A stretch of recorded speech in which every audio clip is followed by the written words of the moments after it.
Tu vas au son? C'est bon?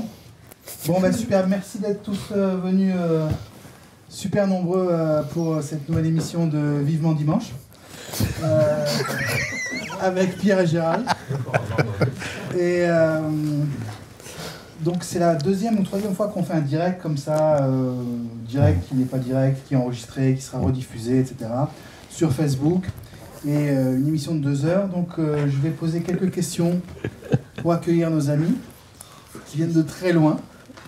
Et puis, qu'est-ce qu'ils tiennent en direct C'est les petits terrains sur Facebook Live qui sont...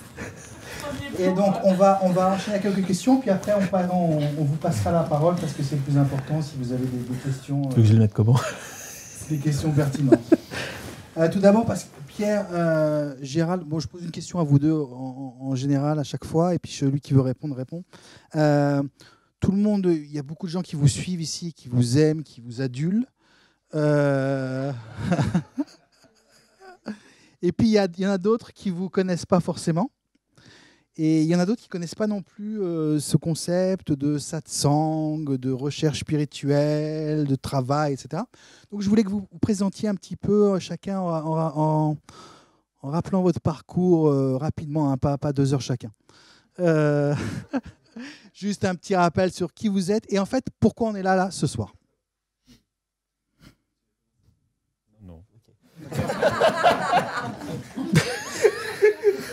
Je vous remercie pour la réponse. La question suivante. Vas-y Pierre. Alors, qui on est je laisserai Gérald se présenter pour qu'il raconte un peu. Ouais. Oui.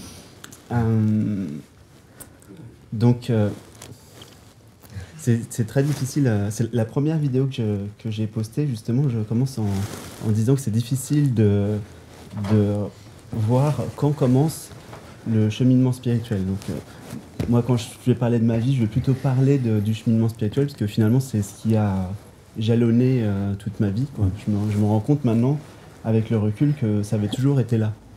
Il y avait toujours, depuis l'enfance, déjà, j'avais toujours eu la sensation qu'il y avait autre chose que ce qui était perçu, ce qui était visible. Et puis après, j'ai cru dans ce qu'on m'a dit quand j'ai eu 10 ans. Donc j'ai cru dans le monde, j'ai cru que j'allais mourir et qu'il y aurait une fin. Alors qu'avant, quand j'étais petit, j'y croyais pas. Et à partir de là, j'ai été très déprimé et très mélancolique pendant 9 ans. Et à 19 ans, j'ai eu la première expérience d'éveil qui m'a fait ouvrir les yeux sur autre chose, quoi. J'ai su après, de manière certaine, qu'il y avait autre chose. Mais j'y reviendrai peut-être après en détail. Et puis à partir de là, comme beaucoup de chercheurs, il y a une quête qui a commencé. Au début, j'étais tout seul pendant 6 ans, puis après j'ai rencontré des guides. Et puis après, je suis parti en Inde pendant 3 ans, où je suis resté en compagnie de plusieurs sages là-bas. Et après, toujours insatisfait, finalement, je suis revenu en France. Et puis, c'est dans la simplicité vraiment du quotidien, dans l'ordinaire du quotidien, que ce qu'on appelle la réalisation du soi a eu lieu, quoi. Après, c'est difficile de mettre des mots, parce que quand je dis « a eu lieu », on pourrait croire que c'est une expérience qui arrive, mais c'est pas vraiment comme ça. J'y reviendrai plus en détail pour expliquer. Et puis après, le satsang, c'est pas une conférence. On n'est pas là pour vous enseigner quelque chose. On n'est pas là pour vous apprendre quelque chose. En gros, on est plutôt là pour pointer vers ce qui reste quand tout ce que vous avez appris a été écarté, on va dire. Quand vous pouvez discerner entre tout ce qui n'est pas vous, que vous avez appris, qu'on vous a appris, que vous croyez être, a été vu clairement, quand vous voyez clairement toutes ces croyances-là, que c'est pas vous, à ce moment-là, la vérité à propos de vous se révèle. Mais on n'est pas là pour vous apprendre quoi que ce soit. Donc le satsang, c'est juste un partage, en fait, en présence. Voilà, on partage de cette réalisation. C'est tout. Super, merci. Gérald, toi de faire mieux. En fait, moi, je ne suis pas passé par, je dirais, forcément des étapes, parce que j'ai toujours ressenti ça depuis tout petit.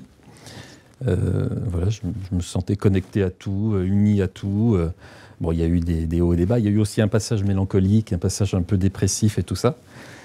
Mais en même temps, je voyais que tout ceci était faux, complètement illusoire, tout en le vivant, en fait, tout en l'expérimentant. Donc c'était comme ça depuis tout petit. Et puis à un moment donné, il y a eu une espèce je pourrais dire, d'élan qui m'a poussé à me mettre à méditer. Donc je me suis mis à méditer.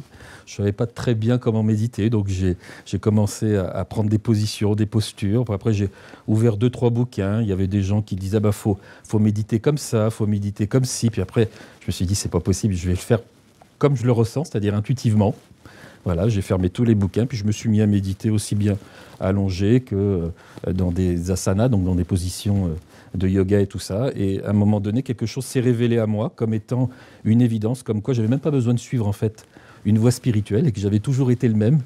Voilà, donc c'est plutôt simple en ce qui me concerne. Voilà, il n'y a pas eu beaucoup d'étapes. Voilà, ça s'est passé comme ça en fait, en gros.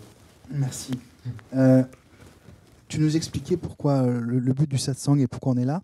Et en fait, quand on avance un petit peu sur ce qu'on appelle la quête spirituelle, la recherche spirituelle, plus on avance et plus on rencontre des gens qui nous disent qu'il n'y a rien à chercher. Donc pourquoi on est là en fait Pourquoi il y a encore à chercher quelque chose alors qu'on nous apprend que tout est déjà là et qu'il y a juste à reconnaître ce qui est déjà là et qu'il n'y a aucun effort à faire. Donc là, ça crée parfois une confusion. Et ça me ferait plaisir d'avoir votre approche sur ça, cette confusion entre tout est déjà là et on continue quand même à s'avancer dans une quête, etc. C'est une question éveillée alors. Éveillé. Okay. En fait, tous les mouvements de recherche, quels qu'ils soient, créent une tension par nature. Quand tu recherches autre chose que ce qui est là, ça crée forcément un pincement. Et on est là pour démasquer ces mouvements de recherche. C'est tout. Quand tu cesses de chercher quoi que ce soit, tu te rends compte que ta nature essentielle, c'est d'être tranquille. Donc on a besoin d'aide pour être démasqué alors. On a besoin du discernement finalement. C'est un des points fondamentaux, si ce n'est le point essentiel de l'éveil, c'est le discernement qui est très clair, très net. Il y a plus de possibilité d'être dans la confusion. Lorsque tu réalises le soi, tu vois tout de suite entre ce qui est perçu et ce qui perçoit. Tu vois tout de suite la différence entre une croyance qui n'est pas toi, même si elle veut te faire croire que c'est ce que tu es, et puis ce que tu es vraiment. Donc c'est ça en fait, tout est là en fait. Sinon tu te retrouves enfermé dans des croyances, dans des systèmes de pensée, tout ça. Alors justement, ce mot d'éveil que tu évoquais, qui est super à la mode, qui ne veut plus rien dire pour beaucoup d'entre nous. Donc, qu'est-ce qu'on en fait de cet éveil? Et même si je crois comprendre ce que ça veut dire, pourquoi il faut être éveillé, quoi? Pourquoi on a besoin d'être éveillé alors que tout est déjà là? Vous êtes éveillé, il y a des éveillés, on rencontre des éveillés et qui nous disent vous avez besoin de rien chercher, vous êtes déjà éveillé vous-même. Donc, essayons de mettre un peu d'ordre dans la signification du mot éveil, et deux, dans ce besoin d'aller vers l'éveil, si besoin il y a. Ouais. En fait, l'éveil, c'est simplement être. Donc vous êtes tous éveillés parce que vous êtes tous. C'est-à-dire tout le monde sent intrinsèquement « je suis ». C'est la seule chose irréfutable. Vous savez tous que vous êtes, c'est indéniable. Sauf que derrière « je suis », on rajoute quelque chose en général. Ce qui crée une appartenance. On appartient à notre histoire, on appartient à notre image, on appartient à notre rôle social, par exemple. Et toutes ces appartenances-là, on les porte. Et donc, tant qu'on porte ça, ça crée comme un faux moi. Je dis bien comme un faux moi, parce qu'en réalité, il n'y a pas de faux moi. Et ce qu'on appelle l'ego, après la réalisation du soi, c'est clairement vu qu'il n'y a jamais eu d'ego, en fait. Il n'y a pas d'ego, l'ego n'existe pas. C'est juste la somme de tout ce que je viens de vous dire, là, qui donne l'apparence. C'est comme plein de vêtements qu'on endosse et ça donne l'apparence d'un faux moi. Mais il n'y a pas tout ça. Si vous essayez de sentir au plus intime de vous-même quel est ce moi, vous allez tomber sur « je suis », sur la présence, et rien d'autre. Et il n'y a pas besoin d'autre chose, en fait. Et c'est dès le moment où on rajoute autre chose que la paix semble, je dis bien semble, disparaître. Donc, qu'est-ce qu'on appelle l'éveil? Eh ben, l'éveil, en fait, c'est se reconnaître en tant que la conscience, c'est-à-dire plutôt que conscience de, si j'enlève tous les 2-3 points de suspension, conscience, c'est ce qu'on est, et il n'y a rien d'autre derrière. Mais souvent, cette simplicité radicale du mot racine, tu vois, vraiment c'est tellement simple, tellement radical, tellement essentiel, on passe à côté parce qu'on voudrait plus, parce qu'on est habitué à fonctionner dans le plus. Parce depuis l'enfance, il y a un réflexe de saisie et de vouloir s'accaparer. Mais c'est tellement automatique, c'est tout le temps, c'est chaque nanoseconde, le mental fonctionne comme ça. Il attrape tout. Donc c'est pour ça que c'est juste une déprogrammation. C'est pas quelque chose de nouveau en fait. On est déjà ce qu'on est, sauf qu'on croit être autre chose que ce qu'on est. C'est juste ça. Donc c'est la reconnaissance de cet état. En fait, qui n'est pas un état, puisque c'est ce qui est fondamentalement ce qui est. C'est pas un état, ça change, ça va, ça vient. Mais là, ça ne change pas. Être ne change pas. On est d'accord que être ne change pas. Ça semble se colorer de choses, mais ça ne change pas. Et souvent, on a cette image que quand on devient éveillé, d'un seul coup, on n'a plus de souffrance, on n'a plus de peur, on se lève le matin, les oiseaux chantent, tout va bien. Comment ça se passe pour vous? Les oiseaux chantent. Les oiseaux chantent. C'est la grâce. Chaque réveil le matin, il n'y a plus de colère, il n'y a plus de haine, il n'y a plus d'angoisse, il n'y a plus de peur, il n'y a plus d'inquiétude. Non. Non, ce que j'essayais de voir, est-ce qu'il y a de la colère? Non, il n'y a pas de colère, il n'y a pas d'angoisse, non, il n'y a pas tout ça. D'accord. Ouais. Mais on finit par l'oublier parce que c'est tellement notre état naturel qu'on doit vraiment... Gérald, lui, ça fait longtemps qu'il a réalisé, donc mais moi, je dois me rappeler, ça commence à se perdre, si tu veux. Avant, comment c'était avant, tu veux dire? Il n'y a pas d'avant non plus. Pour fournir un effort.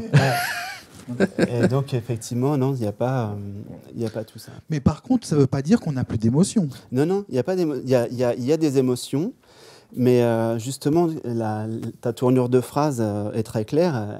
Tu dis « on n'a plus d'émotions » et tu n'as dit pas « on n'est plus l'émotion », tu vois. Donc, il n'y a plus d'identification. Il n'y a aucune identification. On perçoit tout à fait les choses. Mais et on laisse passer la joie, la peur, etc. Il y a tout ça, mais sans ça les attraper. Quoi. Et du coup, on peut en jouir pleinement comme on sait qu'on ne peut pas souffrir. Ce qui fait qu'on souffre avec l'émotion, c'est qu'on croit qu'on peut être englouti par l'émotion. Quand on se croit limité, quand on se croit une personne. Quand on se croit une personne, on peut croire qu'on ne va pas pouvoir surmonter ça, qu'on va être anéanti par l'émotion. Et en fait, c'est impossible. Parce que là, en réalité, c'est impossible. Là, comme la conscience est infinie, sans limite, c'est impossible. Alors justement, cette souffrance dont tu parlais, il y a toutes sortes d'approches différentes dans la spiritualité. Et il y a cette approche qui dit que tant que tu n'as pas réglé tes souffrances, tes traumatismes, tes barrières du passé, etc., tu ne peux pas vraiment aller beaucoup plus loin. Et puis, il y a une autre école qui va nous dire qu'il faut simplement les accepter, les regarder, les laisser vivre en soi et les aimer presque. Ouais.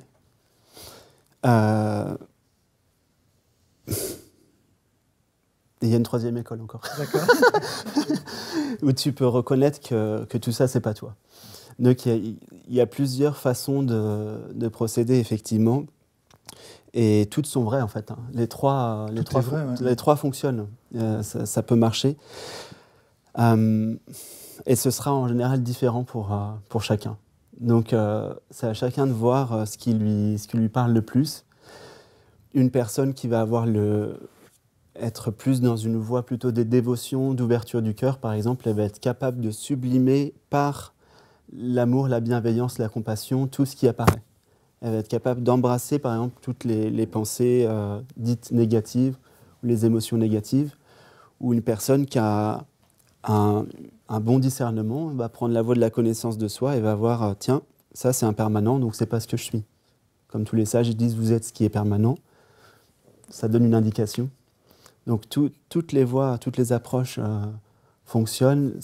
Et là encore, comme disait Gérald, il faut suivre l'intuition pour savoir ce qui nous convient, quoi. C'est ce que tu me disais tout à l'heure, l'élan du corps, c'est la vérité. L'élan du cœur, c'est L'élan la du vérité. cœur, ouais. Oui, en plus, avec le cœur, pour savoir si ça vient du cœur, en général, quand il y a un élan qui vient du cœur, il n'y a jamais aucune tension. Quand c'est véritablement le cœur qui parle. Il n'y a pas de résistance, c'est une évidence. Ça veut dire que la Terre entière serait contre cet élan. En fait, vous n'écoutez pas, vous suivez l'élan. Et en vérité, vous avez quelque part raison, quoi. C'est la seule chose qui soit authentique. C'est pour ça qu'on le dit. Il n'y a pas que nous qui le disons. Les maîtres le disent depuis des milliers d'années. Suivez le cœur, car c'est vraiment la porte, quoi. Je ne sais pas si vous connaissez Amma. Beaucoup d'entre vous connaissent Amma. Et Amma, elle dit le cœur, c'est la clé en or. Elle l'appelle comme ça. Et c'est vrai. Suivez le cœur. Vous ne vous tromperez jamais. Même si le cœur vous dit à un moment donné oui, à ce moment-là, puis 10 secondes après, il vous dit non. Ça peut paraître paradoxal, mais c'est le cœur quand même. Est-ce que c'est pas le mental qui vient tout de suite après le cœur dire non. Alors on le sait, comme je le disais à l'instant, à partir du moment où c'est une évidence, c'est-à-dire qu'il n'y a aucun doute, pas de résistance, pas de tension, rien, pas de dualité. Vous savez que c'est le cœur.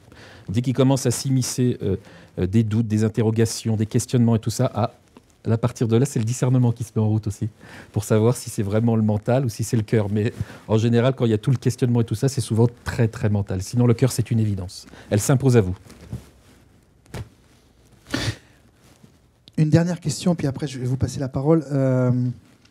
On en parlait cet après-midi, et Gérald, on a l'impression qu'il se passe quelque chose dans l'univers, dans l'humanité, dans le monde actuellement, depuis quelques années, qu'il y a une prise de conscience, une sorte d'éveil collectif, c'est un joli mot, mais je ne sais pas si c'est approprié, mais qu'il y a une envie, une soif comme ça de spiritualité intérieure, extérieure, une écologie intérieure, extérieure, et que c'est vraiment quelque chose de concret et de manifesté qui se passe. Oui, c'est totalement palpable. Et c'est vrai que moi, ça fait plus de 25 ans que je reçois des gens. Et je me souviens au début, il y a quelques personnes qui venaient, ils ne venaient même pas forcément parler d'éveil ou de réalisation, d'illumination, tout ça. Et au fur et à mesure que les années sont passées, là, les 5 dernières années, je ne sais pas, mais le nombre de personnes qui viennent ou qui ont fait des expériences spontanées d'éveil, je ne sais pas, ça a augmenté au moins de 30 ou 40%, si je devais mettre un pourcentage qui est colossal. Je n'avais jamais vu ça avant. Donc c'est évident, mais en même temps, c'est pas quelque chose, c'est pas une surprise. Pourquoi ? Parce que les maîtres, en fait, ils parlent de ça, de cette période-là, depuis des milliers d'années. Ils avaient annoncé ça. Voilà, les rishis, les grands maîtres et tout ça avaient annoncé. Ils avaient vu que dans cette période, il allait y avoir justement ces réalisations spontanées, même des fois sans recherche spirituelle, sans cheminement spirituel, des recherches, des réalisations spontanées, mais en masse. Et c'est ce qui se passe. Ça a lieu. Ça a lieu. C'est ce qui va nous sauver peut-être d'une planète en pleine dérive. Et est-ce que cet éveil collectif, cet éveil tout court, est-ce que c'est le début d'autre chose pour l'être humain ? Est-ce qu'une fois qu'on est éveillé, c'est fini, on va se coucher ? Ou est-ce que quand on s'éveille, c'est là que commence une nouvelle aventure, une nouvelle façon de vivre, une nouvelle richesse de vie, une nouvelle exploration ? Alors là, c'est pas évident parce que je dirais oui et non. Parce que comme l'éveil n'a rien à voir en fait avec ce qui se passe dans ce que j'appelle le film, c'est-à-dire tout le monde manifesté, tu pourrais tout à fait avoir réalisé soi par exemple et avoir une vie complètement, même qui passe inaperçue, tu vois. Et tu vois, et manger industriel et tout ça, et pas du tout être dans l'écologie, ça pourrait, parce que c'est pas du tout dans le film, donc c'est possible. Après, ce qui se passe aussi, c'est que lorsque tu réalises le soi, tu es moins dans le mental compulsif, tu es moins dans les peurs. Donc, et ce qui fait qu'on en est arrivé là, c'est qu'on est dans le mental compulsif et dans les peurs. L'humain a peur, il veut de la sécurité et tout ça, et c'est de fil en aiguille, comme ça, on en est venu à ça, quoi. À essayer de toujours être plus de protection, plus de confort, plus, pour se sentir rassuré, tu vois. Plus d'objets, etc. Et c'est comme ça que, petit à petit, de siècle en siècle, ça a dévié, quoi. Ouais. Super. La parole est à vous. On va essayer de faire bouger le micro. Ok. Ceux qui ont des questions peuvent lever la main. Sinon, on s'arrête là, quoi. Martine, je vous fais passer le micro. Tout à l'heure, Pierre, tu as dit qu'il n'y avait pas ni avant ni après. C'est-à-dire qu'il n'y a plus cette notion de temps. Comment est vécu le temps? Le temps est vécu pour ce qu'il est réellement, c'est-à-dire que comme une illusion en fait, comme étant non réel. C'est pas une réalité absolue le temps. Donc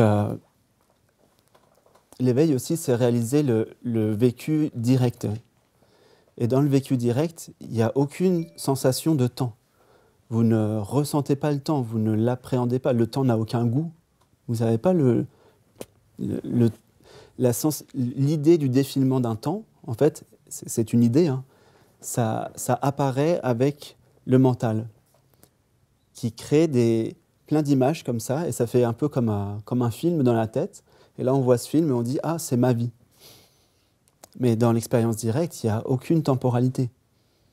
Ça n'existe pas. Ça n'apparaît qu'avec des fonctions comme par exemple la mémoire. Oui, mais par exemple, vous ne vivez pas dans la temporalité, mais en même temps, vous êtes ici à l'heure au rendez-vous. Oui. Donc il y a à la fois, on vit à la fois peut-être dans la sensation où le temps n'existe plus, comme quand des fois on peut avoir cette impression, oui, d'intemporalité, même des fois quand on vit quelque chose avec le cœur ou avec passion, le temps n'existe plus. Mais en même temps, vous vivez ici dans le film, dans la mesure où vous êtes, par exemple, vous êtes venu au rendez-vous à l'heure. Vous savez que vous avez un rendez-vous chez le médecin, vous allez aller chez le médecin.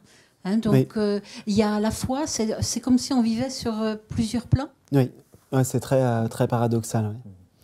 Mais pour te donner peut-être une image ou un peu voir comment ça marcherait, j'ai pas la sensation d'être un petit bonhomme qui bouge dans le temps. J'ai plutôt la sensation que le temps apparaît en moi et moi je bouge jamais. Si tu veux, moi je suis maintenant. Je suis maintenant, c'est pas je suis dans un temps qu'on appellerait maintenant, je suis vraiment maintenant. Et le temps semble bouger en moi qui suis immobile. On pourrait dire, si on voulait faire un schéma, qu'il y a un maintenant qui ne bouge pas du tout, puis à l'intérieur de ce maintenant, il y a un truc qui semble bouger. Alors qu'avant, c'était l'inverse. Avant, si tant est qu'il y a un avant, on se croit un personnage comme ça, et on se voit un tout petit être évoluer dans une temporalité. Mais il n'y a pas de temps en réalité. On ne vit jamais le temps. En fait, le temps n'a jamais été vécu. Et le vrai goût de la vie, en fait, la vraie saveur de ce qu'on est, c'est vraiment un maintenant complètement stable, qui ne bouge pas du tout. Conscience et maintenant, c'est synonyme. Parce que... C'est pas le maintenant du temps. Non, mais maintenant n'est pas dans le temps. Regarde dans ton expérience directe. Tu vois bien que là, maintenant, ne défile pas. On est d'accord. C'est maintenant semble bouger. Pourquoi ? Parce qu'on compare les objets vus et on voit que les images qui sont vues changent. Donc, comme on est identifié souvent à ce qu'on perçoit, on est identifié au changement des formes et donc on a l'impression qu'il y a un temps qui se déploie. Mais si tu voyais aucune forme changer, tu verrais qu'il n'y a pas de temps. Il n'y a pas du tout de temps. C'est l'interprétation mentale de tous les changements de forme qui fait qu'on croit qu'il y a un temps.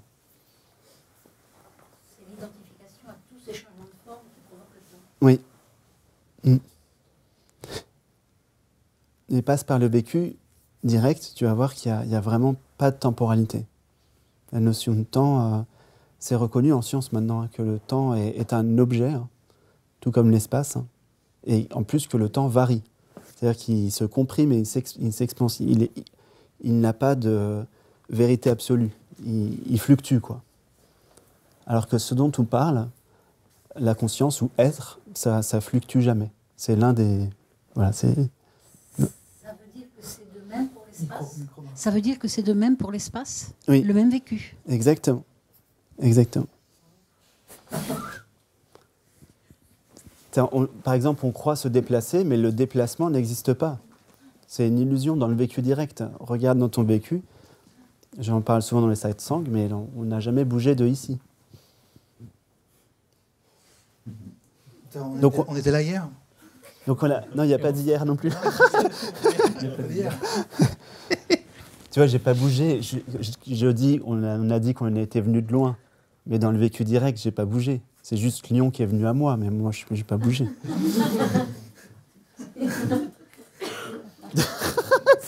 On en a perdu la moitié. Là.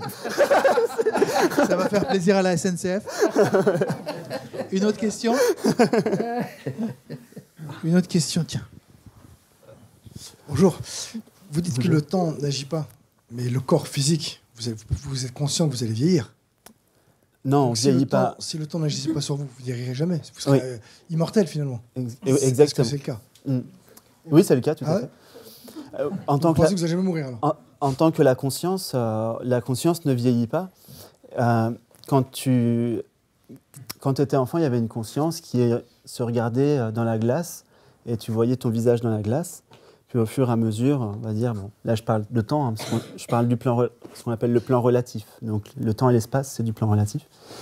Et donc là, tu t'es vu vieillir en te regardant dans la glace, mais la conscience qui voit ça ne vieillit pas. Et la preuve, c'est que par exemple, tu vois, ma grand-mère, elle a maintenant 94 ans. Si je lui dis, mamie, bouge pas, reste tranquille, dans la chaise comme ça, ferme les yeux. Et donc je lui dis, est-ce que tu ressens le calme ? Elle me dit oui, parce que tout le monde ressent le calme quand tu lui poses la question, est-ce que tu ressens le calme ? Et après, je lui dis, est-ce que tu te sens avoir 94 ans ? Et elle me dit non.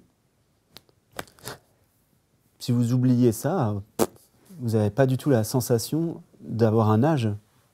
C'est une illusion, il faut que tout le monde vous le rappelle. Moi, je dois toujours réfléchir quand on me demande mon âge. Ça me demande, je ne sais même plus là, combien je suis. Ça n'a pas de réalité.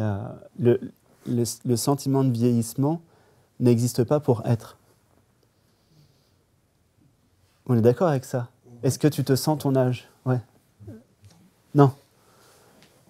On est conscient qu'avec le temps, justement, si on ne parle pas de temps, je ne vais plus pouvoir faire les mêmes choses. Mes souvenirs vont quand même s'estomper. Ma récupération va être différente. Enfin, il y a plein de choses comme à l'intérieur de moi qui va changer. Même si ma conscience, comme vous le dites, n'aura pas changé, mais il y aura bien des choses où j'aurai plus accès, en fait. Serait-ce que le souvenir, serait-ce que ma mobilité, comme pour votre grand-mère. Tu as bien parlé, puisque tu as dit je ne vais plus pouvoir faire certaines choses. Et justement, la clarté, c'est de distinguer entre le faire et l'être. C'est de se rendre compte que le faire et l'être ne se mélangent pas du tout. Si tu veux, pour être, ça ne change rien que tu fasses ceci ou cela. Tu es toujours exactement le même. Exactement le même. Il y a toujours quelque part dans l'expérience, par exemple, être, c'est extrêmement paisible. Je ne peux pas le décrire autrement pour donner un point pour pointer. Et quel que soit ce que tu fasses, il y a toujours quelque part un point non dimensionnel, c'est pas ici ou là, il y a un calme qui est là et qui est inaltérable. Et ça, c'est là, en fait, quoi que tu fasses, et la preuve, c'est qu'il y a des expériences d'éveil dans n'importe quelle condition. Une personne en plein, par exemple, je sais pas, une personne en plein match de rugby, tu vois, dans une mêlée de rugby, elle peut avoir une expérience d'éveil. En train de bouger, moi, ça m'est arrivé, je suis allé peut-être 3 fois en boîte de nuit, tu vois, et une fois, j'ai eu une expérience d'éveil en dansant, où tout s'est arrêté, ça a fait comme dans Matrix. Tout le monde bougeait au ralenti. Donc, tu vois, il y a toujours cette paix inaltérable et ça ne peut jamais être ébranlé, parce que c'est ce qu'on est. Merci. Est-ce qu'on ne touche pas cette notion de séparation justement entre la conscience et le personnage qui, lui, vieillit et a une vie terrestre, classique, etc. Et puis cette conscience qui est inaltérable et qui traverse ou qui traverse rien, mais qui est éternelle, quoi. Oui. Oui, c'est ça, c'est toute la question, c'est est-ce qu'on croit être ce qu'on voit ou est-ce qu'on part du vécu réel ? Parce qu'effectivement, si on s'identifie tout de suite à ce qu'on voit, bah forcément là, ça commence à être la panique parce qu'on se dit ah mais ça va disparaître. Et puis mes relations, tout ça, ça va disparaître. Et puis tous les objets que j'aime tant vont disparaître. Mais si on se pose la question, qu'est-ce que je veux vraiment? On se rend compte que tout ce qu'on veut, à travers tout ce qu'on fait et tout ce qu'on cherche, c'est une paix justement inaltérable. Et pourquoi on le veut? Parce qu'on sait intuitivement qu'on l'est. Sinon on ne le voudrait pas. On sait intuitivement qu'on l'est. Et même quelqu'un qui braque une banque, c'est parce qu'il veut une paix inaltérable. Et même un dictateur, c'est parce qu'il veut une paix inaltérable. Quelles que soient les actions qu'on fait, c'est toujours parce qu'on est persuadé qu'à travers ça, on va pouvoir être soulagé. Même la pire action que tu veux prendre. C'est toujours, évidemment, c'est plus ou moins adroit, quoi. Au début, tu vas chercher avec les choses matérielles, et pas de problème. Mais dans les écrits de l'Inde, on dit « apprends à être habile dans les œuvres ». Ça veut dire qu'à un moment donné, tu commences à te rendre compte que c'est pas dans l'action que tu trouves la plénitude, c'est à partir de cette paix, ça agit. En fait, voilà, à partir de l'être. Une autre question? Attends, le micro. Le micro, c'est pour l'enregistrement. Hein. Ça paraît bizarre parce qu'on n'a pas de fond, mais c'est pas très... Alors justement, par rapport à ce qui vient d'être dit, Pierre, est-ce que c'est ça la définition du yoga de l'action? Oui, exactement. Ouais. C'est tu fais l'action à partir de la paix. Merci. Ouais.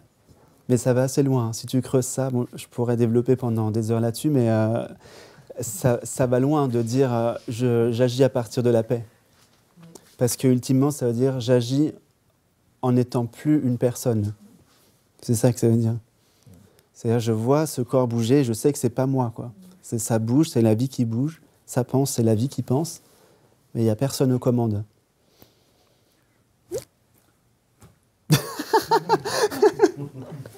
Je vais juste prendre une question. On a du monde sur le live. Donc je vais prendre aussi un peu des questions sur Facebook. Il y a 40 personnes sur le live. Et là, il y a une question de... En général, je déteste les gens. Qu'est-ce que je dois faire? On nous parle d'amour, mais pourtant, cette haine est bien présente. Je ne sais pas quoi en faire. Il y a un sage qui disait que le mépris des autres est la tentation des belles âmes. En général, il y a plein de... On peut avoir plusieurs motifs de mépris des autres, mais quand on méprise les autres, des fois, c'est aussi parce que... On veut la paix. Oui, mais en fait, souvent, ça peut arriver qu'on est reconnu en nous certaines, on va dire, qualités de l'être, on va dire ça comme ça, et on se rend compte que les gens ne vivent pas à leur vrai potentiel. Et c'est ça qui peut donner un mépris de l'autre. Alors, je ne sais pas si la personne qui pose cette question vit ça, mais quand tu es sur un chemin spirituel et que tu ressens ça, en général, c'est ça la cause. C'est que tu ressens que les gens n'expriment pas leur plein potentiel, et ça t'énerve tellement que tu les méprises, quoi. Tu te dis, mais pourquoi vous restez comme ça à agir comme ça, quoi, alors que vous n'êtes pas ça. Et il faut accepter à un moment donné que la vie fait bien les choses, que chacun a son cheminement, a ses compréhensions, etc. Et accepter de ne pas vouloir mettre son grain de sel. Et il y a un bon mantra pour ça, c'est pas mes oignons. À répéter plusieurs fois. À répéter plusieurs fois. Ouais. Voilà. Vas-y.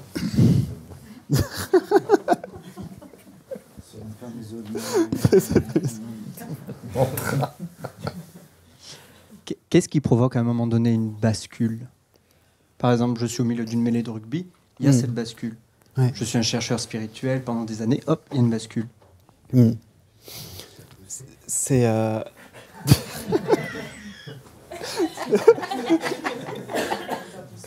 T'as dit quoi? Ah oui, en rugby. En rugby, on t'a poussé. Ouais. C'est vraiment une question de toute l'histoire de l'humanité. En tout cas, je ne connais aucun sage qui a pu répondre à cette question. C'est vraiment... on peut vraiment pas. Pourquoi on peut pas savoir? Parce que c'est la réalisation du soi, ça n'appartient pas au film. Ça n'a rien à voir avec tout ce qui a à voir avec le temps et l'espace. Donc quand ça arrive, en fait, c'est juste que le film, c'est comme... on ne peut pas dire déchiré, mais tu as reconnu la lumière en fait, qui projetait le film. On peut favoriser les conditions à l'éveil, mais vraiment faire que l'éveil se produise à un moment T, c'est... non, ça c'est impossible. On peut même pas prédire non plus précisément l'éveil. C'est impossible.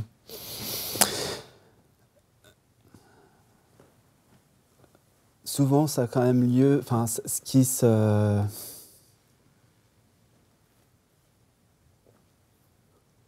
sûr, c'est que ça arrive tout le temps à un moment où la personne, elle n'est pas en train de se projeter justement dans le temps. C'est pour ça que ça arrive souvent dans des moments simples du quotidien. La personne n'est pas en train de rechercher un truc, ou alors elle était tellement en train de chercher qu'elle abandonne ce mouvement de recherche. Mais c'est pas quelque chose, en tout cas, ce qui est sûr, c'est qu'à aucun moment, il y a une intervention de la volonté personnelle. C'est pour ça que les sages ils disent toujours ça arrive au moment où tu t'y attends pas, et c'est vrai que ça arrive toujours au moment où tu t'y attends pas, parce que la volonté personnelle, oui, en tout cas on a l'impression qu'on suit une volonté personnelle, en fait c'est pas vrai, mais on est juste poussé comme ça, ça pousse quoi, tout seul. Et puis après, il y a une certaine confiance à un moment donné qui fait que ça se laisse porter de plus en plus. Et puis à un moment donné, quand tu reconnais que finalement tout se fait, mais vraiment tout se fait spontanément, il n'y a plus la place pour qu'il y ait quelqu'un, quoi. Il n'y a plus besoin de quelqu'un aux commandes. Donc c'est comme ça que ça se... Mais on ne peut pas dire exactement pile à tel moment pourquoi ça... On entend parfois parler... Ah, j'ai pas le micro. On entend pas. On m'entend bien. On entend parfois parler d'éveil comme ça, soudain, dans la voiture, dans une mêlée de rugby, dans une boîte de nuit. Ouais. Et puis des fois, on entend parler, il y a des éveils qui peuvent durer 1 an, 2 ans, 3 ans. Ça peut être par étapes, ça peut être où c'est forcément d'un seul coup, tout s'arrête. Non, ça peut être par étapes aussi. Voilà. Mais c'est différent, entre guillemets, d'un chercheur à l'autre. Et c'est pour ça que on ne peut pas dire qu'il y a quelque chose de précis, de préétabli, et que c'est la même chose pour chacun. C'est pas possible. Il y a des gens, des fois, qui vont faire une recherche pendant 70 ans. Moi, j'en ai reçu, des gens qui avaient 80 et quelques années. Ils cherchaient spirituellement depuis au moins 70 ans. Ils avaient parcouru le monde, rencontré tous les maîtres possibles et imaginables, même des anciens que vous avez vus en vidéo qui sont plus vivants encore en Inde ou autre. Et voilà, ça s'était pas fait à l'éveil. Et l'éveil s'est fait à la dernière minute, des fois. Ouais. C'est-à-dire que moi, j'ai connu une personne, c'est sur son lit de mort, entre guillemets. L'éveil s'est fait. Une autre, c'était par étapes. Elle avait des espèces d'élan comme ça qui lui venaient, mais elle ne savait pas de quoi il en retournait. Mais c'était ça, en fait. Parce que quand elle a rencontré après des maîtres, ils lui ont dit c'est ce qui se passe chez vous, mais vous, ça se fait par étapes. Et puis d'autres, ça a été d'un seul coup. Voilà. Bon, tout est différent d'un individu à l'autre. C'est pour ça qu'on ne sait pas, en fait, comment ça va se passer. En plus, on ne le sait pas. C'est-à-dire qu'on ne sait pas à l'avance forcément qu'on va vivre des étapes d'éveil ou que ça va être un éveil total ou partiel. On ne peut pas savoir, en fait. Mais c'est différent d'une personne à l'autre. Il y a certains sages.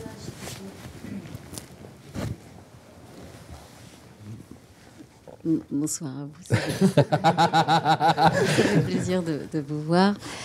Il y a certains sages qui comparent à une fleur qui éclore. Et voilà. L'image est belle. Oui. Ouais, elle est très parlante en plus parce qu'on ne sait pas quand est-ce qu'elle va éclore. Ouais.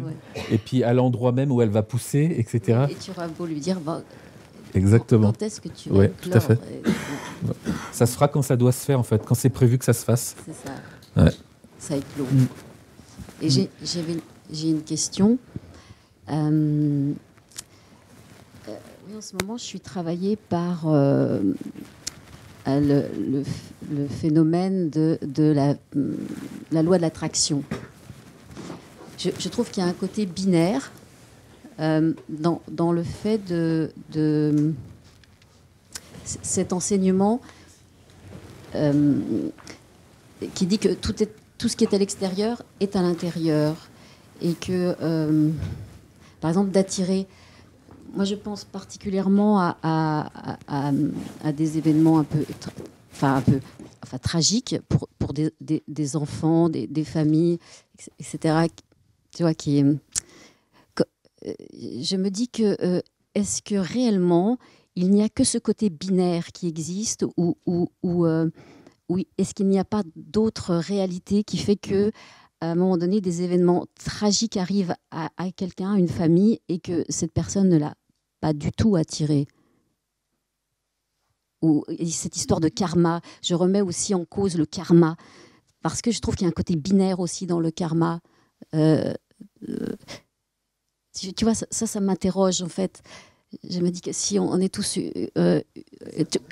la conscience... Comment ? Et ça t'embête surtout. Oui, ça m'interroge.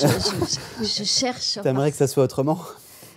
Je m'interroge. Je me demande si c'est uniquement une histoire de karma, si c'est binaire comme ça, que tout ce qui est à l'extérieur ou tous les événements qui t'arrivent dans ta vie, tu les as provoqués. Et tu vois, il y a une histoire de mérite, de récompense ou alors de ces choses-là.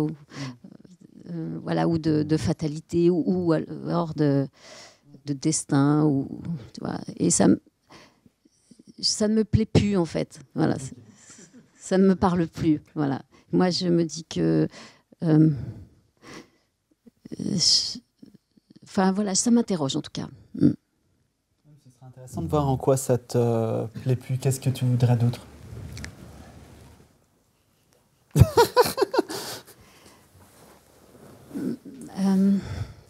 En fait, c'est pas ce que je voudrais, c'est que je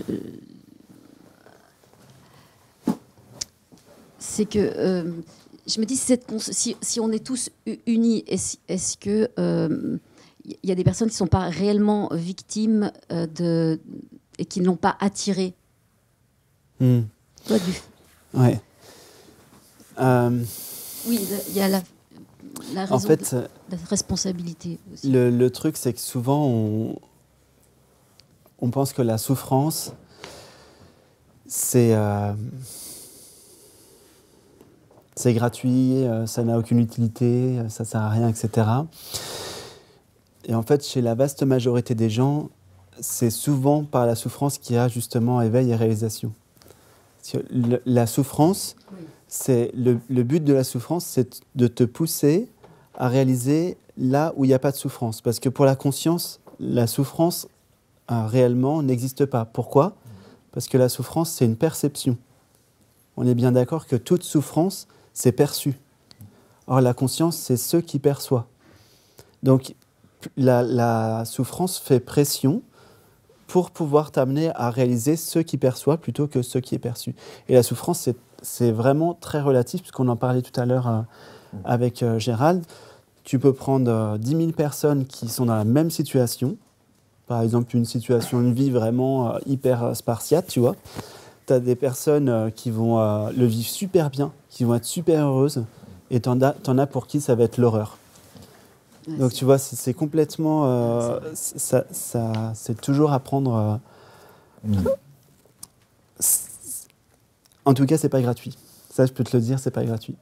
Il n'y a pas de souffrance gratuite, il n'y a pas de choses qui arrivent n'importe comment comme ça. Ça semble, si tu regardes que les choses au point de vue matériel, ça semble être hasardeux, mais en fait, il n'y a pas ça. Parce que le but de toute cette manifestation, c'est de réaliser ce qu'on est. Il n'y a rien d'autre. Donc, des fois, ça peut passer par de la souffrance, mais les personnes que je connais qui ont réalisé le soi grâce à la souffrance bénissent la souffrance aujourd'hui. Ouais. Prenez les souffrances comme des bénédictions, des cadeaux. Ouais. En Inde, on dit la souffrance, c'est une amie qui te réveille quand tu dors dans la jungle infestée de tigres. Voilà.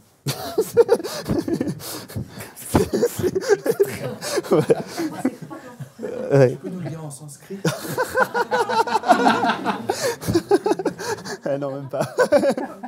Pas maintenant. Vas-y, approche. Ah, il y a plusieurs Vas-y. questions. Tu as le droit à une question. Non, c'est échanger avec elle en fait. Je peux t'apporter une approche scientifique de la loi d'attraction. Et en fait, nos paroles se transforment en pensées. Nos pensées deviennent des émotions un comportement, et des comportements vont te donner un résultat. Est-ce que tu es d'accord avec ça?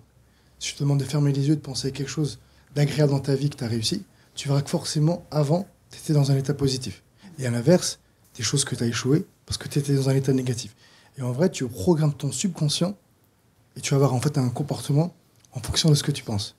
Donc si par exemple, je ne sais pas quel exemple je peux te donner, tu rentres chez toi, tu t'aperçois qu'un invité que tu as invité t'est volé quelque chose, à quoi tu vas penser? Qu'est-ce que tu vas te dire? Ouais, bah, tu t'aperçois que quand l'invité est parti, bah, il t'a volé quelque chose. Qu'est-ce que tu vas te dire? Qu'est-ce que tu vas penser de la personne et de l'acte qu'il a fait? Tu comprends? Donc qu'est-ce que tu vas te dire? Une personne que tu aimes bien. Qui est pas honnête, ouais, quoi d'autre? Qui c'est pas un ami. Que c'est pas un ami, ouais. Donc en fait, en fonction de ce que tu vas te dire, tu peux dire, ouais, ah, il m'a bien berné, donc tu peux avoir de la colère, tu peux dire, ouais, s'il a volé, peut-être qu'il y avait une raison. Donc en fait, en fonction de ce que tu penses, tu vas avoir une émotion qui va être adéquate, et donc forcément, un comportement et un résultat.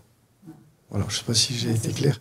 Donc en fait, nos pensées amènent à une émotion, un comportement, donc forcément un résultat. Et c'est en ça que l'attraction, on attire en fait sur quoi on pense. Et plus on focalise notre attention sur quelque chose, et plus on va l'attirer. Si je veux devenir champion, par exemple, eh ben, si je pense tous les jours à être un champion, ben, je vais avoir un comportement d'un champion, une attitude de champion. Donc forcément, les chances d'être un champion vont être multipliées. Et à l'inverse, si quand je m'entraîne, je me dis, ouais, j'y arriverai jamais, ben, je risque pas d'y arriver. Je sais pas si j'ai été clair. Vous voulez commenter là-dessus ou... Vous avez des questions à poser à Fouad? Si vous voulez. Mais oui. C'est important parce que ça nous ramène quand même à ce libre arbitre. Ah ça y est, on y est, le libre arbitre. Le choix et le libre arbitre. J'aime bien cette... Là, ça voudrait dire qu'on a toute la puissance de faire ce que l'on veut, et donc la génétique et l'épigénétique automatiquement. Hein, ça fait partie du même domaine. Donc moi, c'est mon dilemme en permanence, c'est est-ce que c'est moi qui peux influencer sur ce qui est prévu, enfin, ce que je prévois. Est-ce que c'est moi je ou c'est... Véronique, est-ce que tu peux recommencer?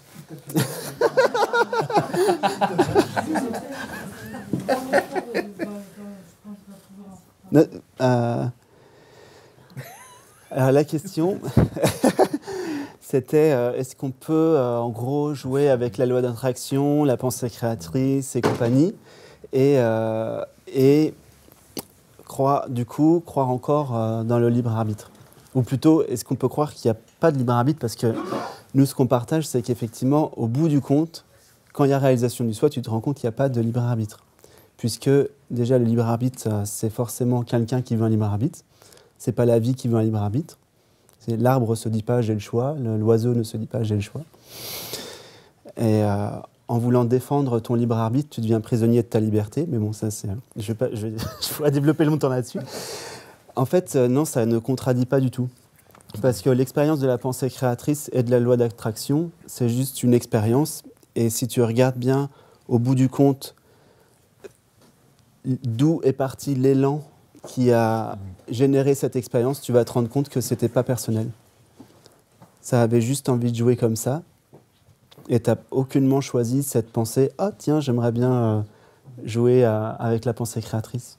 Donc non, il n'y a toujours pas de libre arbitre, même si tu peux t'amuser à jouer, à créer des choses. Ouais. Par rapport à tout ce qui... T'es contente d'avoir le micro? Non, pour revenir à ce qui a été dit depuis tout à l'heure, en fait, parfois tu disais dans des vidéos ou dans des satsangs de revenir peut-être au point de... si on est dans le relatif, de l'observation de notre relation à l'expérience. du coup, dans le maintenant, il y a une expérience qui est en train de se vivre, et du coup, de venir distinguer ce que ça nous fait, et ces crispations, en fait, là où c'est plus fluide et où c'est plus, où il y a des tensions, plutôt que d'être dans les croyances qu'on attirerait, enfin, de revenir voilà, en amont et dans notre relation à l'expérience, simplement de dire, voilà, qu'est-ce que ça me fait ?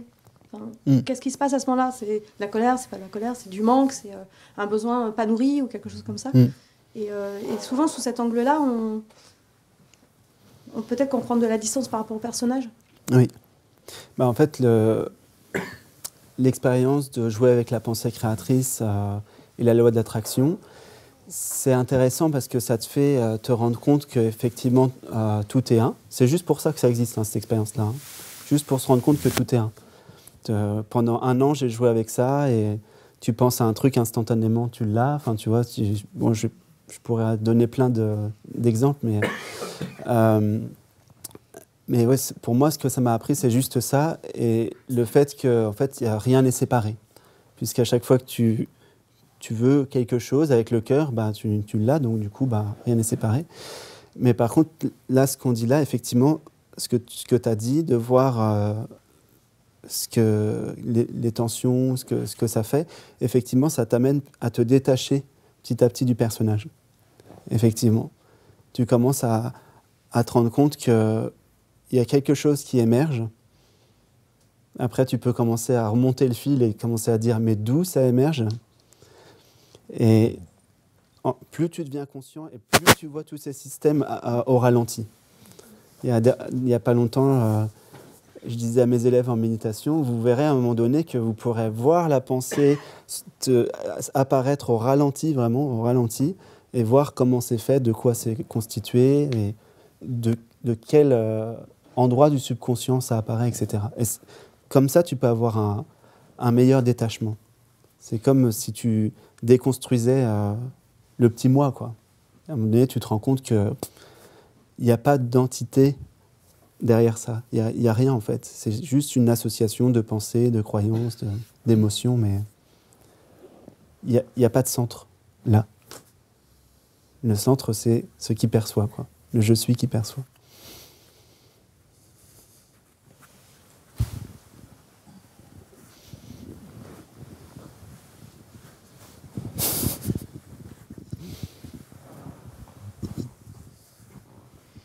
Il y a quelque chose qui m'a toujours interpellée donc dans le Mahabharata avec Krishna et Arjuna. Et ça m'est venu depuis cette question sur le karma, la loi d'attraction. Quand sur le champ de bataille, il y a Arjuna qui ne veut pas aller combattre parce que c'est des membres, c'est sa famille, et Krishna qui lui répond « mais fais ton dharma, de toute façon, ils sont déjà morts ». Est-ce que c'est pas justement ça? Il l'amène à aller au niveau de la conscience plutôt que de rester au niveau du film. Oui. Et ça m'a toujours interpellé, ça. C'est que... Oui. Est-ce que c'est pas ce qui est en train d'être débattu là maintenant, mais d'une autre façon, dit d'une. Ah oui, en fait, ce qu'on dit là n'est pas du tout nouveau. Hein. C'est vraiment une nouveauté. C'était pour comprendre. C'est-à-dire qu'on a un angle différent d'entrée, mais c'est la même chose. Le sage ne s'endeuille ni pour les morts, ni pour les vivants, sachant l'âme immortelle, ou l'être, on va dire, la conscience immortelle. Donc tu n'es ni triste pour les morts, ni pour les vivants, puisque tu sais qu'il n'y a pas de mort, en fait. Et puis que les conditions, en fait, ne changent rien à être. Comme on disait tout à l'heure, des gens qui vivent dans une condition spartiate peuvent adorer vivre dans des conditions spartiates, et puis d'autres qui sont plus, attachés à leurs conditions et identifiés à leurs conditions, pour eux, ça va être plus difficile. On va prendre 2-3 questions de Facebook. Ils sont très actifs, il y a environ 14 000 personnes en direct, là. Donc j'essaye de faire le tri, c'est pas facile. On va pas t'en sortir. Et... Êtes-vous passé, tiens, ça tombe bien celle-là, êtes-vous passé par des phases profondes d'angoisse et de peur dues à la mort du personnage? Alors oui, une fois, moi. Ouais. Qu'est-ce qu'on en fait de ce personnage une fois que... Non, mais c'est vrai que... Qu'est-ce qu'on en fait? Ça, c'est bien une question du personnage. Mais c'est vrai, il s'inquiète. Qu'est-ce que je vais faire de moi-même? Qu'est-ce que je vais faire de moi-même? Je vais pas disparaître comme ça. Non. Ah, en fait, tu laisses juste la vie s'écouler spontanément.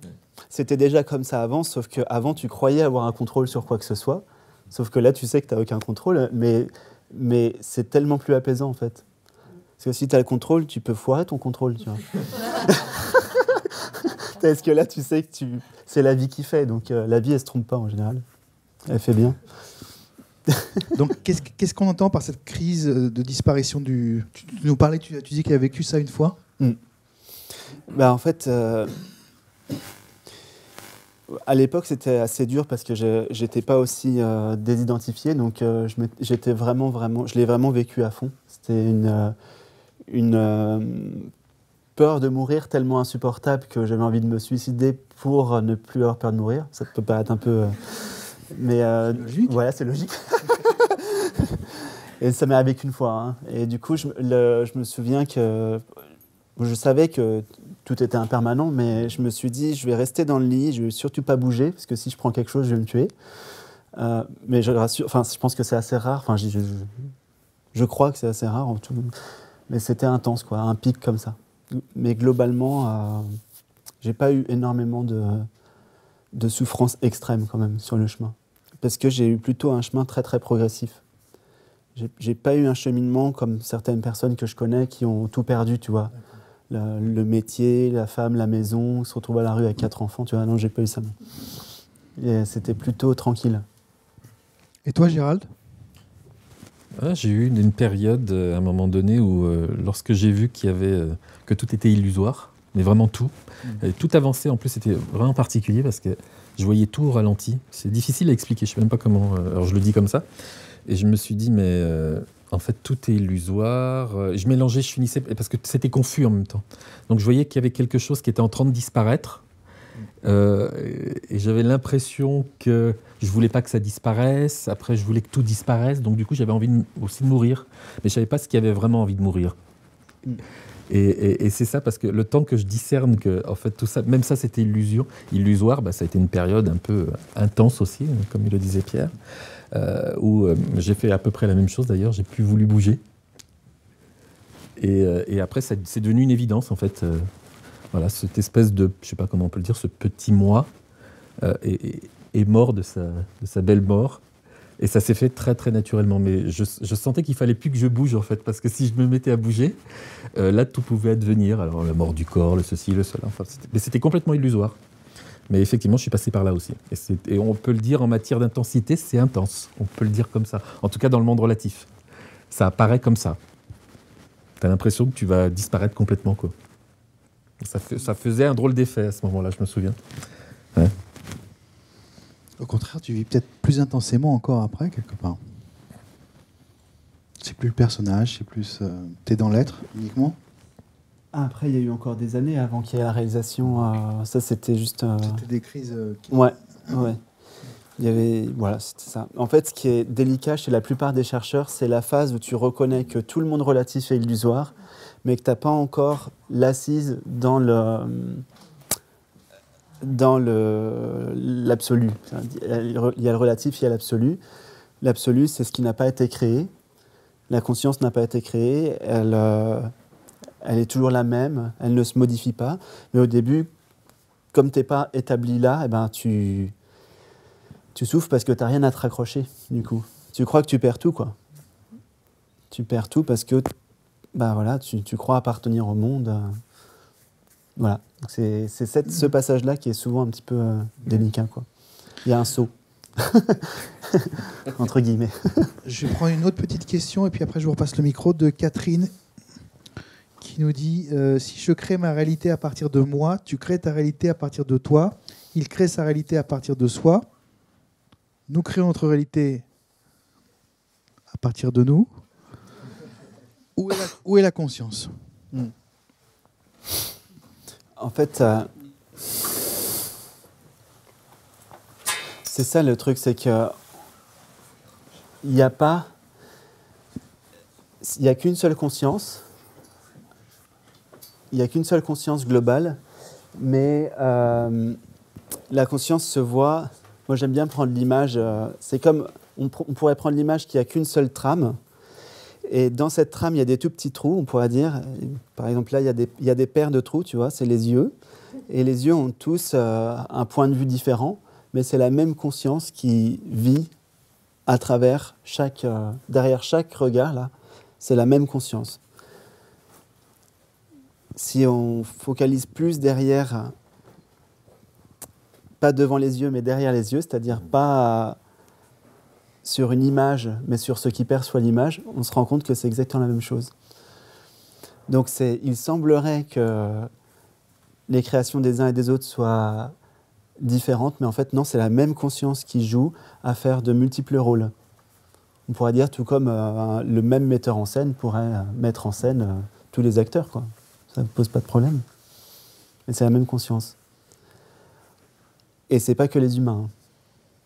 Tout à l'heure, on parlait de la fleur qui éclot. Il y a un moment donné, quand tu réalises le soi, tu réalises que c'est la même conscience qui anime le corps là que ce qui fait pousser la fleur et ce qui fait éclore la fleur. Et quand tu réalises ça, tu réalises que ça veut dire vraiment amour. Avant, tu ne savais pas ce que c'était. C'est quoi alors ? C'est reconnaître que tu es un avec ce que tu perçois. Ouais. C'est la même force qui anime toute chose. Et que tu es ça. En gros, c'est reconnaître qu'il n'y a pas deux vies. Ma vie personnelle et puis une autre vie autour, quoi.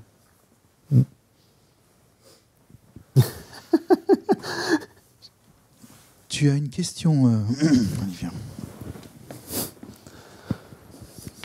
Et il n'y a pas un moment où c'est un peu déprimant de se rendre compte qu'on est tout seul ? Non. Tout dépend ce que tu appelles. Qui est tout seul ? On est tous seuls, on est tous le même. Mais qui est tout seul ? Bah, la conscience, elle est toute seule, quoi. Elle s'invente des trucs, elle s'invente des personnages, elle s'invente des trucs à faire et tout. Mais elle est toute seule, elle se fait chier. Enfin, je sais pas. Mais c'est vrai, non, elle ferait pas tout ça si elle s'ennuyait pas d'être toute seule, non ? Non. Ça, c'est une réflexion humaine. Ouais. Parce que, en fait, tu dis ça parce que tu pars d'un point de comparaison. Mais pour la conscience, il n'y a aucun point de comparaison. En fait, la conscience, elle est là avant toutes les comparaisons que tu puisses faire.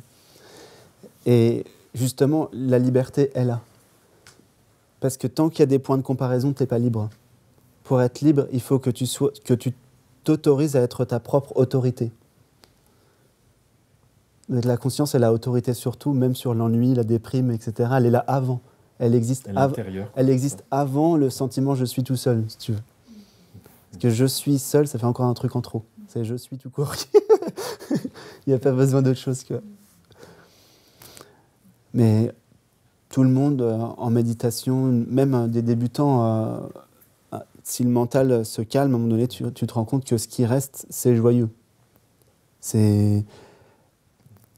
Se goûter soi-même, ça paraît duel évidemment quand je dis ça, se goûter soi-même, mais être conscient d'être conscient est plénitude en soi. Savourer le fait d'être est plénitude en soi. Si tu actives pas le mental et te dis pas je m'ennuie de... Non, mais je vous dis ça d'une expérience que j'ai vécue où j'ai senti à un moment donné que... Enfin, effectivement, il y a une forme de paix, mais il y a eu un autre moment donné où c'était moins la paix, où c'était genre, mais en fait, je me parle à moi-même et ok, tu vois. Enfin, et c'était très étrange comme sensation. Et après, tout le reste, c'était un peu inutile, quoi. Enfin, tu vois, du coup, tu te dis, mais je m'embête, en fait. Je veux retourner dans le truc où j'étais perdue et en fait, où je sais pas qui je suis et tout. C'est beaucoup plus drôle, en fait. Tu vois. Non, c'était vraiment vécu comme ça. Mais il y en a qui me disent ça, qui réalisent une certaine qualité de paix, mais justement, ils n'arrivent pas à s'établir dedans parce qu'ils préfèrent finalement courir encore un petit peu à jouer dans le monde, mais il n'y a pas de problème. Mais t'es pas allé en fait au bout de ton expérience, parce que sinon tu aurais vu d'où partait le manque et tu aurais vu que ça venait d'une croyance du petit moi. Le manque est illusoire. C'est voilà. Mais ça reviendra forcément. Dans le fond. Je vais prendre une question rapide là question de Angélique de Toulon qui nous demande comment élever ses enfants après la réalisation du soi.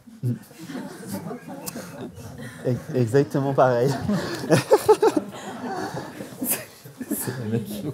Exactement pareil, c'est-à-dire en suivant l'élan en fait, et tu vas toujours sentir ce qui est juste et ce qui est pas juste automatiquement. Il y a en fait il n'y a pas plus simple que, enfin je peux pas le dire mieux que ça quoi. Rien ne change. Si, parce que sinon avant tu vas peut-être suivre les conseils d'un tel ou faire selon les croyances parce que papa et maman t'ont élevé comme ça, du coup tu vas reproduire les schémas plus ou moins consciemment d'ailleurs. Mais après la réalisation il n'y a plus les schémas papa ou maman, donc du coup tu suis juste l'élan spontané et tu vois juste la vie reconnaît la vie et la vie peut sentir ce qui se vit en l'enfant. Je ne sais pas comment dire ça, et donc du coup tu sais ce qui est juste ou pas juste. Voilà. Donc, merci. On en a déjà parlé, des enfants dans d'autres satsangs, mais ce que tu disais, c'est que y a pas, donc là tu l'évoquais en disant parfois on va se mettre à gronder l'enfant et ce sera plus un réflexe d'incommodité ou d'inconfort de notre part plutôt. Mais bon, ça même sans être réveillé, on pourrait déjà le réfléchir. Et après, c'est juste d'être dans ce qui se fait en fait. Oui. Et parce qu'à un moment donné, ça doit être cadré. C'est pas forcément réfléchi, mais c'est juste ni impulsif d'ailleurs, mais on le sent bien. Après, moi, je suis maman aussi de 3 enfants, c'est pour ça que je peux faire une interview parce que c'est très parlant au quotidien en fait. Oui. Et on voit en face aussi ce qui se joue dans le rapport à cette expérience-là précisément. Et c'est important aussi dans toutes les relations d'être en transparence le plus possible, parce que toute relation, c'est vraiment un catalyseur d'éveil. La conscience se sert de toutes les relations, mais vraiment toutes, c'est-à-dire une fleur ou un arbre ou n'importe quoi, ou un humain, et ça se reconnaît dans l'interaction. Donc, et aussi avec les enfants. Oui, c'est la question aussi du non-jugement. Ouais. Et on parlait souvent d'accepter depuis le début du satsang. Et je voulais formuler juste en accueil, parce que dans l'acceptation, il y a l'idée et la notion d'être d'accord avec. Or, c'est pas du tout qu'on soit ou pas d'accord, mais juste que se vit ce qui se donne à vivre.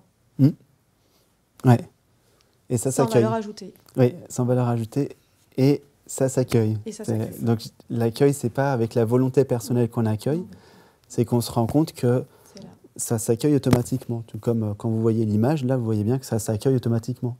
Il n'y a aucun effort à faire. Quand vous entendez, ça entend automatiquement, c'est accueilli automatiquement. En fait, conscience, c'est pareil, c'est synonyme d'accueil. Ce qui fait qu'on ne vit pas la paix, c'est qu'on met un truc par-dessus l'accueil, qui est notre état naturel, c'est qu'on va résister, on va repousser ce qui s'expérimente. Et c'est comme ça qu'en fait la paix semble voilée. C'est juste en résistant à ce qui se vit, quoi. Et enfin bon, il y aurait pas mal de choses à dire, mais le rapport à parent-enfant, souvent, il y a beaucoup de rôles dans les deux sens. Il y a l'adulte porte son rôle de l'adulte, et il y a beaucoup de mise en scène là-dedans, et aussi de prise de pouvoir, des fois, voire d'abus de pouvoir. C'est nos formatages, comme tu disais. Voilà, c'est ça. Et en psychologie, en relatif, on le parle facilement en disant qu'on se construit contre ou en identification, justement. Donc déjà, en plus, sa propre identification, celle de l'adulte qu'on a eu comme modèle, qu'on a éventuellement comme fantasme social, etc. Et tout ça vient se rejouer en fait, dans la relation à notre enfant. Et on a aussi en face la résultante, je trouve, de notre relation à ça. Et l'enfant, souvent quand c'est juste, pour être éducatrice aussi, souvent, quand on voit que c'est juste en face, il y a une réaction pas qui se plie, parce que c'est pas le terme adapté. Non, c'est entendu tout de suite. C'est entendu, en fait. Carrément. Il y a aussi un truc, c'est que souvent les gens ont peur de leur émotionnel.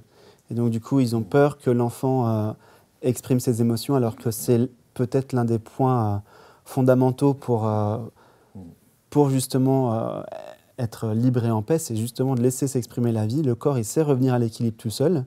Et le corps, il utilise l'émotionnel pour que ça revienne à l'harmonie.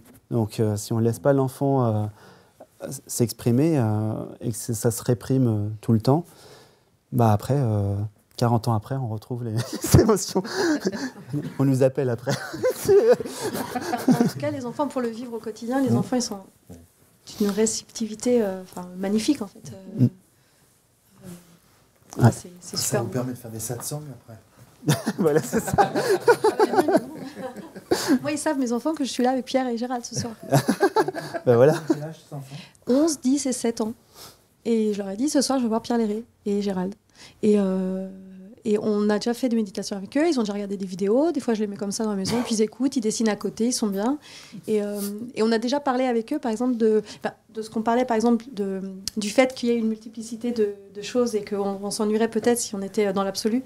Et un de mes fils, je l'avais déjà dit, Gérald, mais avait dit, en fait, la conscience est démultipliée pour se voir elle-même, en fait, et se goûter. Donc en fait, ils ont aussi une compréhension très fine, très fine des choses. Quand on les laisse aller là où ils ont le droit où ils sont déjà. Ouais, ils sont déjà. Dans le maintenant. Et... Voilà. Voilà. Mais, ou de sentir ces émotions quand on laisse sentir. Ma fille m'a déjà dit, j'ai déjà senti que j'étais la baignoire. Voilà. Voilà, mais c'est des expériences. Bah oui, c'est comme ouais, c'est vrai. Les brocolis. Ouais. Tu seras bon accueil. On va prendre encore 2 questions et puis on va bientôt conclure. Bon, alors, une question. Bon, allez, on conclut. Non, allez-y, profitez-en un petit peu. Comment faire pour mener un projet quand on sait que tout est accompli ? Ouais. C'est une grande joie, même au niveau de la présence, de manifester, de partager. Donc, en fait, comme il n'y a pas de temps, le projet il est déjà accompli. Et comment tu le sens ? Tu le sens parce qu'il y a déjà l'enthousiasme qui est là. Et en fait, tu remarqueras qu'au moment où le projet il sera accompli dans le relatif, et si tu remontes le fil et que tu vois le moment où l'idée t'est venue, bah, ça a le même goût, en fait. Ça a le même goût. Donc si le projet il part du cœur, il y a de la joie à chaque étape du projet lui-même. Et quand tu commences à monter les choses à partir de cet enthousiasme-là, finalement, le projet, ça devient plus quelque chose de personnel. Et il n'y a rien de grave. Et donc, du coup, il n'y a pas d'enjeu. Et c'est comme ça, justement, que tout se passe naturellement et qu'on s'amuse, quoi. Parce que la conscience, fondamentalement, elle aime s'amuser. C'est pour ça que les enfants, ils jouent tout le temps. Donc, en fait, il faut goûter le chemin. Voilà. Et si on perd la joie, c'est qu'on n'est plus juste dans l'amour de faire ce qu'on est en train de faire et qu'on s'est projeté dans un rôle. C'est qu'il y a quelque chose à réajuster, ouais. Si tu n'es plus dans la joie, c'est que... Non, ça grince, ça dissonne, c'est en train de te dire... tu es en train de perdre le cap, quoi. Merci. Je vais renchérir un petit peu sur la question de Anne, justement. Quand on est dans le ici et maintenant, et pas dans le moment présent, comme on a dit tout à l'heure, donc il n'y a plus de futur, il n'y a plus de passé, il n'y a plus rien. Donc voilà, on me pose souvent la question, mais alors comment je planifie, comment je fais des projets, comment j'ai des envies, comment j'ai des rêves. Voilà, des fois il y a un peu de c'est pas clair toujours. Vivre dans le présent et avoir des envies, des rêves, des projets. Ouais. Ça se manifeste spontanément. Donc c'est même pas que tu décides ou non de vouloir avoir des projets ou des envies ou quoi. En fait, finalement, un vrai élan du cœur, tu ne choisis jamais. C'est vraiment spontané. C'est pas « Oh, qu'est-ce que je ferais bien etc. Tu ne choisis pas. Ça se présente, ça a envie de faire ça. Et là où c'est bien, encore une fois, c'est que du coup, il n'y a pas d'enjeu, il n'y a que du jeu. Ça devient léger, tu vois. Et donc, tu peux suivre cet élan simplement et puis t'amuser de tiens, comment ça se met en place, comment c'est en train de se faire. Mais en fait, ce qui devient beau dans la vie, c'est pas l'histoire en elle-même qui est belle. Enfin, les histoires, c'est bien gentil, mais ce qui est vraiment beau dans la vie, c'est voir comment ça se déploie, si tu veux. De voir comment les choses, comment ça se fait parfaitement. Par exemple, quand on est venu ici, on s'est un petit peu trompé pour venir, entre guillemets, du coup. On a pris la première à droite pour la deuxième à droite, mais là, comme par hasard, on a rencontré des gens qui ne savaient pas où ils étaient, et en fait, on est juste passé exprès pour pouvoir les récupérer et pour pouvoir les ramener. C'était juste fait exprès. Et donc là, du coup, tu vois comment ça se déploie. J'étais dans le train ce matin. Moi, je suis végétarien et je mange jamais de sushi. Et là, j'ai vu des sushis et des sashimi. Je me suis dit, ce serait sympa, un petit sushi, petit sashimi. Et là, tu me proposes des téléphones tout à l'heure. Ça vous dit, petit sushi, petit sashimi avant le 700, je vais, ouais, pourquoi pas. Alors, du coup, tu t'amuses parce que tu fais comme si tu étais étonné, mais bon. Non, en fait, c'est marrant de voir comment tout se déploie, quoi. La conscience, elle s'éclate. Hein. Ah, question, tu veux un micro? Tu es équipé en micro? Non.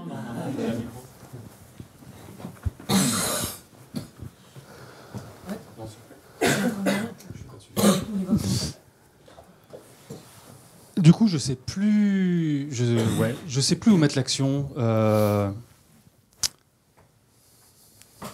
Il me semble maintenant que l'action est du décor, que celle-ci, une autre, toi, moi. On s'en moque un peu finalement. Que ce qui compte, c'est ce que je vais y vivre. Voilà. Ouais. Là, ça fait chic, on organise des accents, tout ça. Je serais en train de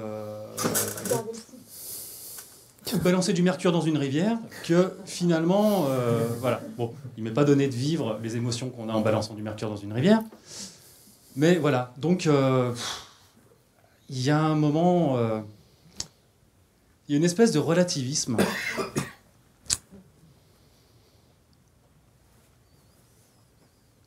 Et j'aurais peur, mais c'est peut-être que ça confine au nihilisme. Voilà. Et je me dis, alors là, c'est tout mon truc qui dit, pas du nihilisme quand même, non. Et finalement, pareil, on s'en tamponne, c'est pas bien grave si c'en est au bout du compte. C'est juste un concept, que j'aime pas trop admettre, mais pourquoi pas, hein. Mais voilà, je sais pas. Qu'est-ce qu'on fait de tout ça? Ou qu'est-ce que je fais de tout ça? Qu'est-ce que vous faites de tout ça? Comment tu définis, c'est quoi ta vision du nihilisme? Toute chose égale par ailleurs, tu vois. Finalement,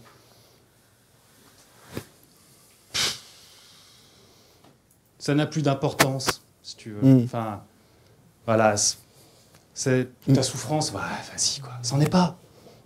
C'en est pas ta souffrance. C'est une peur, la mienne, pareil. Et parfois, j'en arrive à relativiser l'autre, mais d'une manière où je me dis, putain, mais est-ce que tu le vois ou pas, quoi? Ouais. En fait, ce qu'on est en train de dire, c'est pas de pas reconnaître justement qu'il n'y a pas souffrance, qu'il n'y a pas de peur. C'est ce qui apparaît sur le plan relatif est vraiment vu et au contraire pleinement goûté et conscientisé, quoi. Et je dirais même qu'en fait, pour se libérer réellement, il faut voir quelle est la nature réelle de la peur. Parce qu'il n'y a pas d'autre moyen, en fait. Donc, tu es obligé de vraiment voir de quoi c'est fait, comment c'est fait, Quand tu vas décortiquer chaque émotion, que tu vas te rendre compte de ce que c'est réellement, tu vas te rendre compte qu'en fait, c'est une contraction énergétique, en fait, c'est juste ça. Et surtout, tu vas te rendre compte que c'est vraiment, vraiment une perception. C'est vraiment perçu, quoi. Donc, c'est comme ça que tu peux t'en détacher. Après, même pour les yogis, toute action ne se vaut pas, dans le sens où, justement, ça fait la boucle avec ce que je disais au début du satsang, que les sages disent tu dois apprendre à être habile dans les œuvres.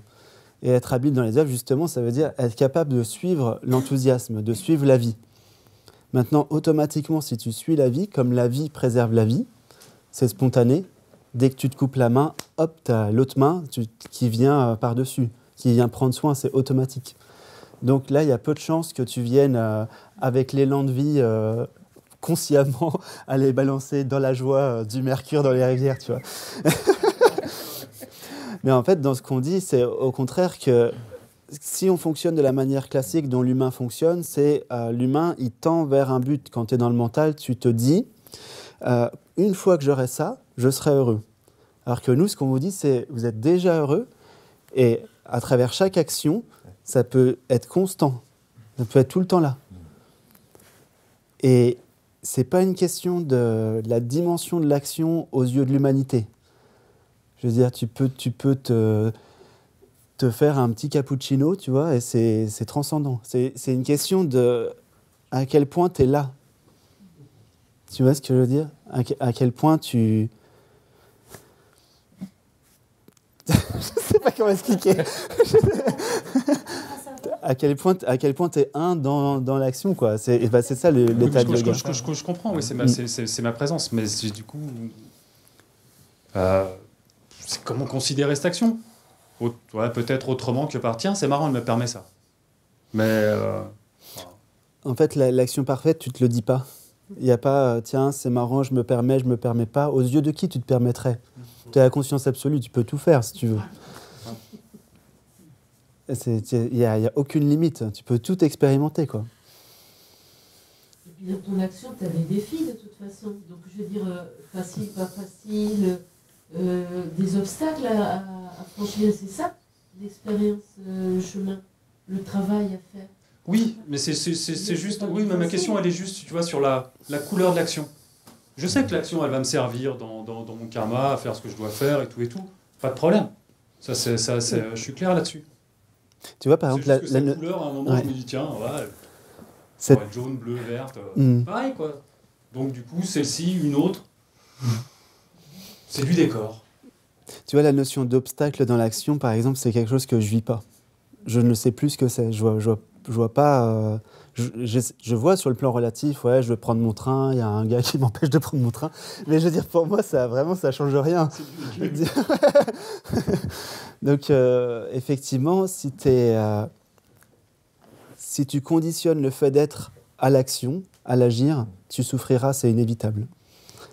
Mais par contre, si tu mets l'être en premier, comme disait un sage, si tu mets l'un en premier, tu n'auras pas après de... Tout le reste va couler, quoi. C'est pas un problème. Il faut remettre les choses dans l'ordre. Merci.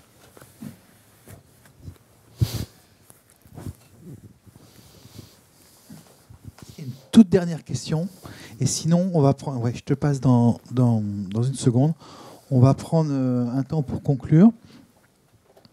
Et puis après, Pierre et Gérald ont eu la gentillesse de nous apporter des livres. Et donc, ils se mettront là-bas et ils dédicaceront des livres à la vente, si ça vous dit aussi.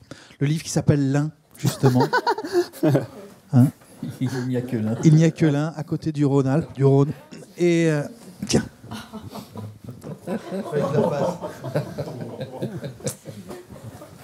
Et ouais. Elle est bonne quand même. Le département. Alain, oui.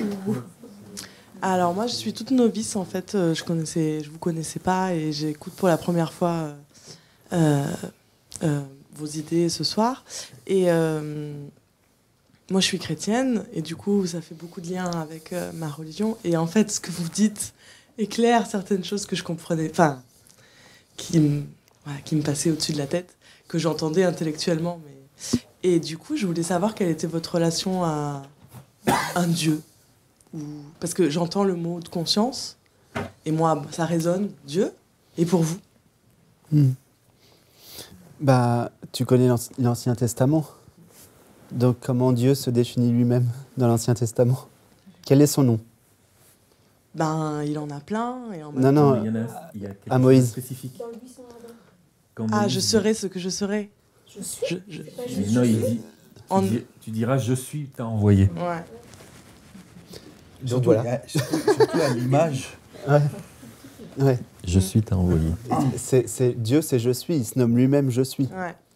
Donc je suis, c'est être. On est d'accord? Donc, ouais, voilà, Dieu, c'est toi. C'est un peu direct comme ça, tu vois. Non, mais... je l'entends aussi comme ça. En tous les cas, certains enseignements nous invitent à ça. Hein. Il n'y a pas de séparation. Hein. Ouais. Entre la créature et le créateur, c'est la même chose, en fait. Et en même temps, j'ai reçu un enseignement plutôt juif qui disait, en fait, le créateur, il s'est d'abord déchiré pour nous créer. Donc il y a aussi une première séparation primordiale qui est peut-être notre mélancolie. Bon. Alors, votre avis. Par rapport à ça, micro. Par rapport à ça, juste voulais vous remercier parce qu'il y a un truc depuis toute petite, comme tu parles d'être chrétien et tout ça. Quand j'allais à la messe, et puis quand je faisais toujours cette prière où ils disent « Seigneur, je ne suis pas digne de te recevoir », puis tout le temps, ça résonnait vraiment genre « Mais c'est quoi cette parole, quoi? C'est vraiment n'importe quoi. » Enfin, pour moi, c'était pas juste. Je disais « Mais c'est sûrement pas Dieu qui a dû dire ça, quoi. » Et puis après, un jour, quand j'ai entendu dans vos vidéos que c'était pas juste, on est vachement digne de le recevoir, quoi. On est. Donc ça m'a vraiment libérée. Merci. Ouais, c'est ça le truc. On pourra parler plus longuement peut-être pendant le week-end de la culpabilité, non, qui est aussi que nous ont insufflé toutes les religions monothéistes. Et voilà. Mais peut-être on en reparlera, il y aura peut-être des questions là-dessus, ça serait sympa. Merci à vous deux. Merci à toi. Merci à tous d'être venus. Et puis voilà, vous pouvez vous installer là-bas et puis signer des livres, vendre des livres à ceux que ça intéresse. Merci. Et puis demain, pour ceux qui sont là, il y en a beaucoup qui viennent demain? Ok. Demain, 10h ici, il y a des habitués déjà, mais 10h jusqu'à 5h. Voilà. Il n'y a pas de pause demain. Non, il n'y a pas de pause. Quoi? J'avais zappé qu'il y avait de la flotte. Merci beaucoup. Santé.